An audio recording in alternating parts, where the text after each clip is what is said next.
नमस्ते guys, Rajesh here from नमस्ते take. और इस वीडियो में ना मैं कर रहा हूँ एक कंपैरिजन OnePlus Nord 2 और Poco F3 GT के बीच में। दोनों फोन्स 30,000 के आसपास में आपको मिलते हैं एंड बहुत लोग कंफ्यूज होंगे कि क्या उन्हें Nord 2 लेना चाहिए या Poco F3 GT, क्योंकि इंटरनल स्पेसिफिकेशंस आप देखेंगे तो दोनों में आपको सेम मीडियाटेक का चिपसेट मिल रहा है।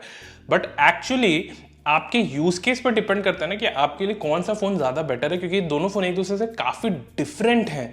स्पेसिफिकेशन शायद आपको प्राइमरली सेम मिल भी जाए, लेकिन जो दोनों फोन्स का यूज केसेस है, जो ऑडियंस को ये टारगेट करते हैं ना, वो बहुत डिफरेंट है।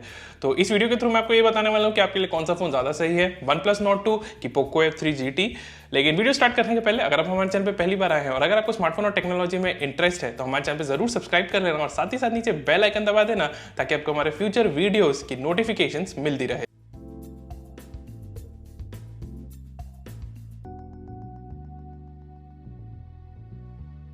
नहीं वेस्ट करते हैं, सबसे पहले डिजाइन और बिल्ड क्वालिटी की बात करते हैं। तो यहाँ पे OnePlus Nord 2 को तो कोई अवार्ड नहीं मिलने वाला डिजाइन मामले में। ये एक नॉर्मल OnePlus 9 Pro, यहाँ तक ओरिजिनल जो नोट था उसके जैसा ही डिजाइन है, थोड़े बहुत ट्विक्स किए गए हैं। जो शेप साइज है फोन का वो एकदम सिमिलर है पुराने वाले मॉडल की तरह।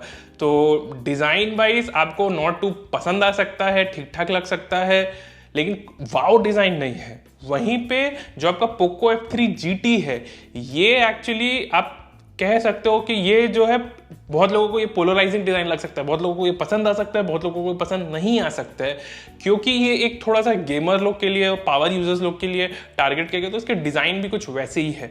यहाँ पे जो आपको थोड़े बहुत डिजाइन के एलिमेंट्स है ना, वो पावर यूजर्स को टारगेट किया गया। जैसे पीछे जो फ्लैश का डिजाइन है वो एक फ्लैश, लिटरल फ्लैश आइकन के हिसाब से बनाया गया है। फिर जो स्पीकर का डिजाइन हुआ, फिर यहाँ पे माइक्रोफोन जो आपको मिल रहे हैं ना, वो हर जगह मार्क किया हुआ है कि कहाँ कहाँ पे माइक है, लिखा हुआ है हर एक माइक के पास।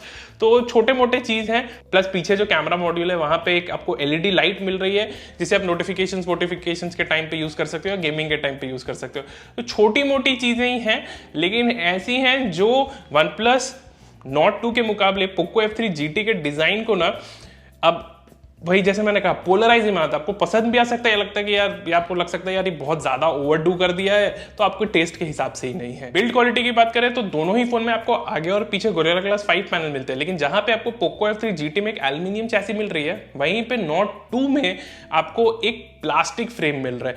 इसी वजह से जब आप Nord 2 को हाथ में पकड़ेंगे तो आपको इतना ज्यादा प्रीमियम नहीं फील करेगा जितना कि Poco F3 GT करता है। दोनों ही फोन की जो रियर ग्लास है थोड़ा सा स्लाइट कर्व है, तो इन हैंड जो एर्गोनॉमिक फील है वो बहुत अच्छा है, कंफर्टेबली आपके पाम में बैठते हैं।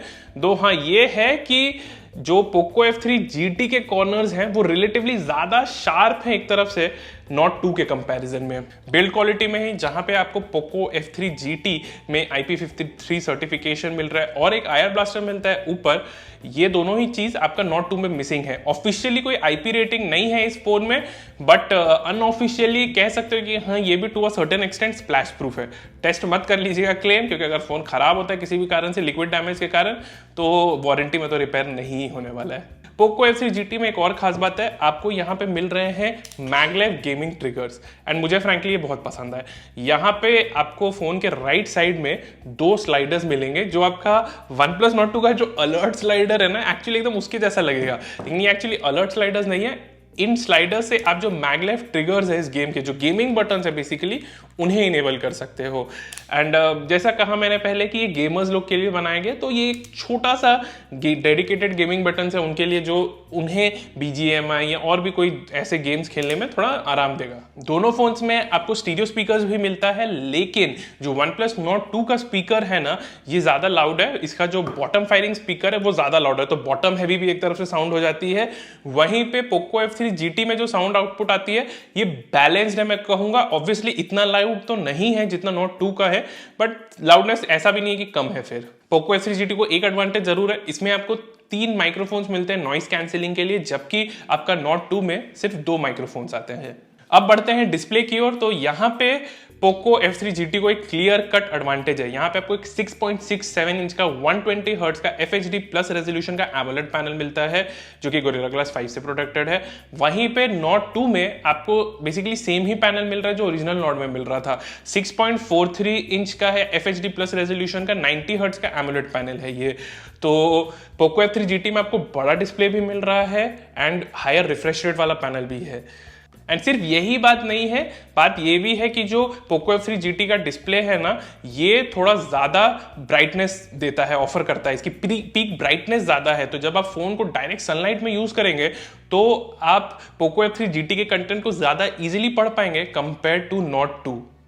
कलर कॉन्ट्रास्ट वाइज भी मुझे पोको F3 GT की डिस्प्ले ज्यादा बेटर लगी नोट 2 के मुकाबले। इसका डिस्प्ले थोड़ा ज्यादा येलोइश लगा मुझे। एक और छोटी सी डिफरेंस है, वो है एक्चुअली फिंगरप्रिंट स्कैनर को लेके। जहां पे नोट 2 में आपको एक इन डिस्प्ले फिंगरप्रिंट स्कैनर मिल रहा है, वहीं पे पोको F3 GT में जो फिंगरप्रिंट स्कैनर है ना, वो पावर बटन में साइड में इंटीग्रेटेड है। अब बहुत लोगों को शायद लगे कि in display fingerprint scanner better है, बट नोट 2 के इन डिस्प्ले फिंगरप्रिंट स्कैनर के साथ एक मेजर इशू है, ये ऑलवेज ऑन नहीं है। तो अभी आप देख सकते हो जैसे कि मेरे फोन की डिस्प्ले ऑफ है, तो यहां पे अगर मैं फिंगर रखता हूं जहां पे फिंगरप्रिंट स्कैनर है, तो जो फोन का स्कैनर है ना, वो मेरा फिंगर रीड नहीं करेगा। It is not an always on fingerprint scanner. आपको पहले मेक श्योर करना होगा कि डिस्प्ले ऑन हो, उसके बाद जब आप फिंगर रखेंगे तब ये फोन अनलॉक होगा, तब जाके स्कैनर काम करेगा। ये एम्बिएंट डिस्प्ले में भी काम करता है, लेकिन अगर डिस्प्ले ऑफ है तो फिर आप सिर्फ अपना ऐसे फिंगर रख के फोन को अनलॉक नहीं कर सकते हो। वहीं पे पोको F3 GT की जो पावर बटन में इंटीग्रेटेड फिंगरप्रिंट स्कैनर है, इसकी परफॉर्मेंस अच्छी है। एंड सबसे अच्छी बात क्या है ना कि आप इसे ऐसे शॉर्टकट के लिए भी यूज कर सकते हो। तो यहाँ पे अगर मैं डबल टैप करूंगा तो आप देख सकते हो कि कैमरा ऐप ओपन हो जा रहा है। डबल टैप कर रहा हूं यहाँ पे मैं फिंगरप्रिंट स्कैनर को, ना कि डबल प्रेस। छोटा डिफरेंस है बट यूजफुल है, फिंगरप्रिंट सेंसर को और यूजफुल बना देता है। क्योंकि आपको नोट 2 में एक छोटा डिस्प्ले मिल रहा है, तो ये हाथ में भी ज्यादा कॉम्पैक्ट फील करता है पकड़ने में। इसको आप कह सकते हो कि अगर आपको एक छोटा फोन चाहिए, ज्यादा बड़ा नहीं चाहिए, वन हैंडेड यूज जिसमें आप अच्छे से कर पाओ, तो आप नोट 2 प्रीफर करोगे पोको F3 GT की जगह, क्योंकि इसका जो 6.67 इंच का डिस्प्ले, ये क्लियरली वन हैंड यूज के लिए तो थोड़ा डिफिकल्ट है भाई। आपको कहीं कहीं तो ऐसा सिनेरियोस आएंगे जब आपको अपने दोनों हाथों का इस्तेमाल करना ही पड़ेगा, लेकिन नोट 2 के साथ वैसा होने के चांसेस बहुत ही कम है। परफॉर्मेंस की ओर बढ़ते हैं तो यहाँ पे आपको दोनों ही फोन्स में मीडियाटेक का जो करंट फ्लैगशिप चिपसेट है डिमेंसिटी 1200, वो मिल रहा है। 6 या 8 GB रैम, 128 या 256 GB की UFS 3.1 स्टोरेज। तो आपको लगेगा कि भाई परफॉर्मेंस में भी दोनों फोन सिमिलर ही होंगे। वेल है ही, समवट तो है।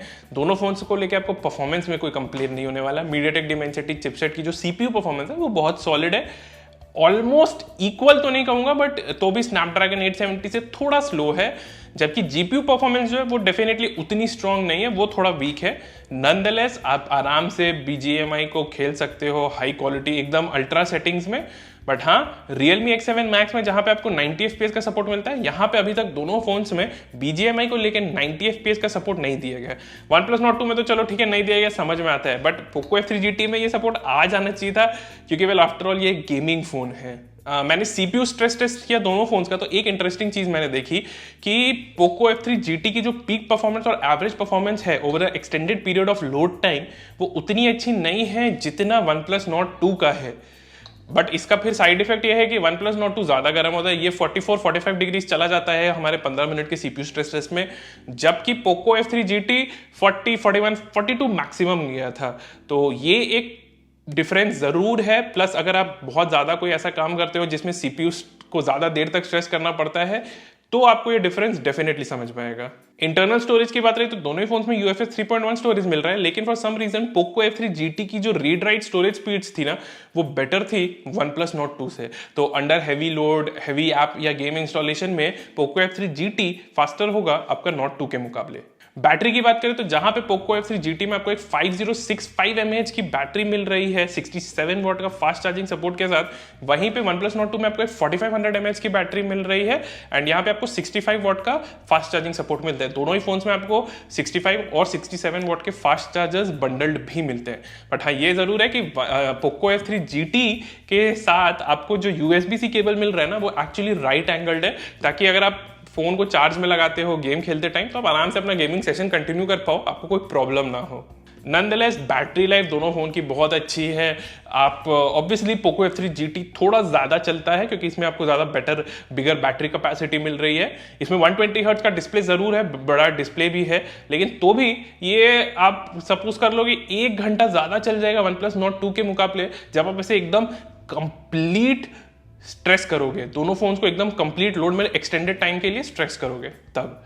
एंड चार्जिंग टाइम्स की बात रही तो यहाँ पे OnePlus Nord 2 का एडवांटेज है, ये एक्चुअली 30 मिनट से थोड़े ज्यादा टाइम में चार्ज हो जाता है, 32-35 मिनट्स में, जबकि पोको F3 GT इसमें 67 वोट का चार्जिंग सपोर्ट है, लेकिन तो भी इसे अराउंड 42-43 मिनट्स लग जाते हैं फुल चार्ज होने में। दोनों ही फोन्स लेकिन बहुत जल्दी चार्ज होते हैं, 4-5 मिनट का ही अंतर है इन्हें फुल चार्ज होने में, तो कोई बड़ा बात नहीं है।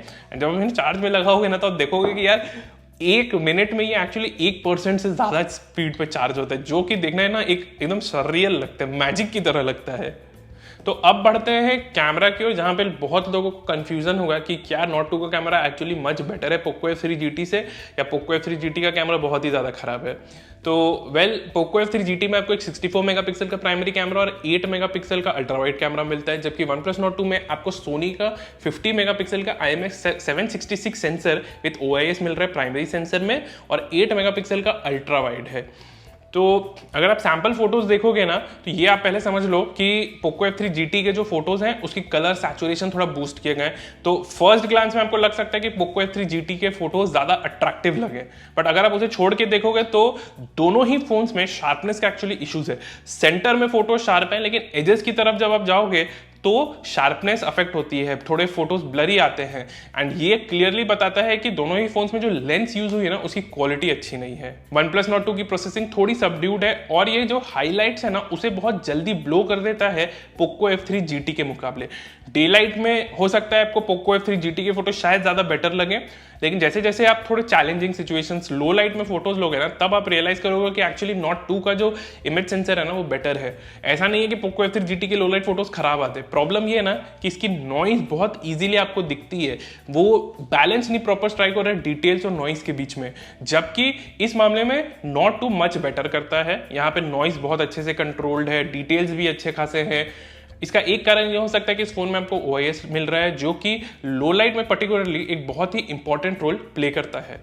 अल्ट्रा वाइड एंगल कैमरा की परफॉर्मेंस दोनों ही फोन्स की स्ट्रिक्टली एवरेज है। लो लाइट में तो आप ना ही यूज करें बेटर है, डे लाइट में तो भी ठीक ठाक रिजल्ट्स दे देते हैं। आई विश कि दोनों ही फोन्स में आपको एटलीस्ट एक थोड़ा बेटर 12 मेगापिक्सल का अल्ट्रा वाइड एंगल कैमरा देखने मिलता है, बिकॉज अभी के जो 8 मेगापिक्सल सेंसर्स है ना वो एकदम भी अच्छे नहीं है। सेल्फी कैमरा की बात करूं तो आपको लग सकता है कि Nord 2 का सेल्फी कैमरा बेटर है क्योंकि इसमें 32 मेगापिक्सल का सेंसर है, जबकि पोको F3 GT में आपको एक 16 मेगापिक्सल का सेल्फी शूटर मिल रहा है। लेकिन पोको F3 GT के सेल्फी फोटोज बेटर आते हैं। Nord 2 के सेल्फी फोटोज समहाउ लगता है मुझे अनप्रोसेस्ड है, हाईलाइट्स ब्लोन है, कलर कॉन्ट्रास्ट, ब्यूटी इफेक्ट एकदम लग रहा है पीक पे, भले ही मैंने उसे ऑफ रखा है लेकिन तो भी। तो Nord 2 के सेल्फी फोटोज एकदम अनरियलिस्टिक आते हैं, मुझे पसंद नहीं है, बहुत ज्यादा स्मूदेंड है। वहीं पे Poco F3 GT much better, colour contrast on point है, बूस्टेड है बट ऑन पॉइंट है, अच्छा लगता है, इंसान की तरह आपको दिखाता है। वो Nord 2 में तो आप पूरे वैम्पायर लगोगे भाई। सेल्फी कैमरा की एक और लिमिटेशन है कि आप Nord 2 में फ्रंट कैमरा से स्लोमो वीडियोस नहीं रिकॉर्ड कर सकते, जो कि आपका पोको F3 GT में पॉसिबल है। कैमरा एक्सपीरियंस की बात करें तो Nord 2 में क्योंकि colour OS based oxygen OS आपको मिल रहा है, तो यहाँ पे आपको कलर OS का कैमरा ऐप मिल रहा है। एंड ये जो कैमरा ऐप है मुझे तो ऑक्सीजन OS के कैमरा ऐप से मच बेटर लगा। इसमें आपको बहुत सारे नए फीचर्स भी मिल रहे हैं, ड्यूल वीडियो है जैसे कि, फिर जो कैमरा ऐप का जो ओवरऑल एक्सपीरियंस है, परफॉर्मेंस है, वो मच बेटर है ऑक्सीजन OS के कैमरा ऐप से। वहीं पे पोको F3 GT में आपको वही MIUI का कैमरा ऐप मिलता है, इसमें आपको ज्यादा कैमरा फीचर्स मिल रहे हैं, ड्यूल वीडियो है, व्लॉग मोड है, क्लोन मोड है। तो कैमरा फीचर्स अगर आपको चाहिए, डिफरेंट टाइप ऑफ मोड्स चाहिए, तो आपको पोको F3 GT का कैमरा ऐप ज्यादा पसंद आएगा। सॉफ्टवेयर की ओर बढ़े तो दोनों ही फोन Android 11 रन कर रहे हैं, लेकिन जहां पे आपको पोको F3 GT में MIUI 12.5 मिल रहा है, वहीं पे OnePlus Nord 2 में आपको Oxygen OS 11.3 मिल रहा है, जो कि एक्चुअली ओप्पो के कलर OS पे बेस्ड है। एंड ये एक्चुअली OnePlus का पहला फोन है जिसमें आपको इस तरह का Oxygen OS मिल रहा है। आप लुक्स वाइज देखोगे तो ये ऑक्सीजन ओएस जो है वही जो आपको OnePlus 9, 9 Pro, OnePlus 880, OnePlus Nord में मिल रहा था वैसा ही एक्सपीरियंस है। थोड़े बहुत चेंजेस हैं। एक तो जैसा मैंने आपको पहले बताया, कैमरा एप्लीकेशन जो है वो अब आपको कलर ओएस का मिल रहा है, and I think that's a good change. दूसरा ये है कि जो सेटिंग्स ऐप है ना, वो भी अब एक्चुअली कलर ओएस का सेटिंग्स ऐप है, ना कि ऑक्सीजन ओएस का।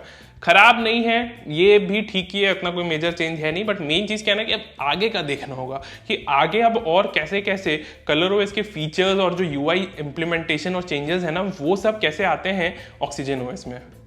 MIUI 12.5 जो मिल रहा है आपको पोको F3 GT में, ये आपका टिपिकल MIUI का एक्सपीरियंस है। यहाँ पे यूजर एक्सपीरियंस MIUI की काफ़ी इंप्रूव हुई है रिसेंट ईयर्स में, एंड ऐसा कुछ कंप्लेन करने का तो नहीं है।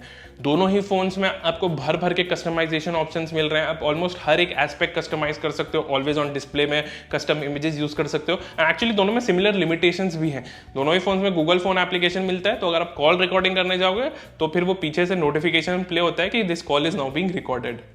ब्लोटवेयर वाइज दोनों फोन में काफी कम ब्लोटवेयर आते हैं, ऑलमोस्ट नॉन एग्जिस्टेंट है, तो ये एक एक्चुअली अच्छा चीज है। OnePlus Nord 2 में कोई स्पैम नोटिफिकेशन नहीं आता। पोको F3 GT में कभी कभी जो गेट एप्स है ना, उससे आपको कुछ बकवास नोटिफिकेशंस मिल सकते हैं, बट अदरवाइज पुराने रेडमी और पोको फोन के कंपैरिजन में आप देखोगे तो यहाँ पे भी अब ऐसा कुछ रहा नहीं। प्राइसिंग की बात करूं उसके पहले आप ये जान लो कि जो OnePlus Nord 2 का बेस वेरिएंट है, जिसमें 6GB रैम 128GB स्टोरेज है, जो 27,000 से स्टार्ट होता है, ये आपको नहीं मिलने वाला है। वो खाली एक तरफ से कह लो कि प्रमोशन और मार्केटिंग पर्पसेस के लिए बताया गया कि फोन का प्राइसिंग अंडर 30 के, बल्कि ऐसा है नहीं। जो वेरिएंट आपको मिलेगा वो 8GB रैम 128GB स्टोरेज वाला है, जो कि स्टार्ट होता है 30,000 से। पोको F3 GT जो है, ये इसका base variant 6GB RAM 128GB storage, सारे मैट प्राइसिंग हटा देता हूं तो ये 27,000 से स्टार्ट होता है, बट ये हो सकता है कि उतना इजीली ना मिले। जो वेरिएंट आपको इजीली मिल जाएगा वो है आपका 8GB रैम 128GB स्टोरेज, जो कि 29,000 का है। तो फॉर ऑल पर्पसेस यहाँ पे मैं जो 8GB रैम 128GB मॉडल है दोनों फोन्स का, उसके हिसाब से कंपेयर करता हूँ, तो ज्यादा फिर अंतर नहीं बचा प्राइस में। Poco F3 GT 8GB 128GB 29,000, OnePlus Nord 2 आपका 30,000, तो 1,000 रुपए का ही अंतर है। ऐसा कोई मेजर डिफरेंस है नहीं, बट जो मेन चीज आ जाती है यहाँ पे वो ये है कि कौन सा फोन आपके लिए सही है। तो ये डिपेंड करता है कि आपका यूज केस क्या है। अगर आप एक प्रोफेशनल हो, आपको ज्यादा गेमिंग से मतलब नहीं है, आपको एक फोन चाहिए जिसमें कि आप अपना डॉक्यूमेंट्स खोल सको, मेल चेक कर सको, व्हाट्सएप कर सको, ठीक ठाक कैमरा परफॉर्मेंस हो, एक अच्छा खासा एक ऑलराउंड फोन हो, तो आप OnePlus Nord 2 ले लो। लेकिन अगर आप थोड़े से भी पावर यूजर हो, गेम खेलते हो, ऑफिस जाते हो, लेकिन फिर आने के बाद 1 घंटा BGMI खेल लेते हो, या दोस्तों के साथ बैठ के हर वीकेंड 2-3 घंटा BGMI के सेशंस होते हैं, थोड़ा अच्छा गेमिंग एक्सपीरियंस आपको चाहिए, थोड़ा सा एक फोन चाहिए जो थोड़ा डिफरेंट लगे, डिस्प्ले बड़ी हो तो आराम से आप अपना गेम का भी एक्सपीरियंस एंजॉय कर पाओ, मेल्स भी इजीली पढ़ पाओ, तो फिर आपको पोको F3 GT लेना चाहिए। जैसा मैंने कहा, ये दोनों ही फोन्स एक दूसरे से एक्चुअली काफी अलग हैं, दोनों अलग अलग कंज्यूमर्स को टारगेट करते हैं। पोको F3 GT थोड़ा ज्यादा गेमर्स और पावर यूजर्स के लिए आइडियल है, जबकि आपका जो OnePlus Nord 2 है ये एक average users, uncle aunty type लोगों के लिए, सीनियर प्रोफेशनल्स, एग्जीक्यूटिव जिन्हें ज्यादा गेमिंग से मतलब नहीं है, उनके लिए है। तो आई होप दोस्तों इस वीडियो से आपको क्लियर हो गया होगा कि आपके लिए कौन सा फोन ज्यादा सही है, पोको F3 GT की OnePlus Nord 2। अगर आपको वीडियो पसंद आया तो हमारे चैनल पे जरूर सब्सक्राइब कर लेना और इस वीडियो को लाइक और शेयर करना मत भूलना।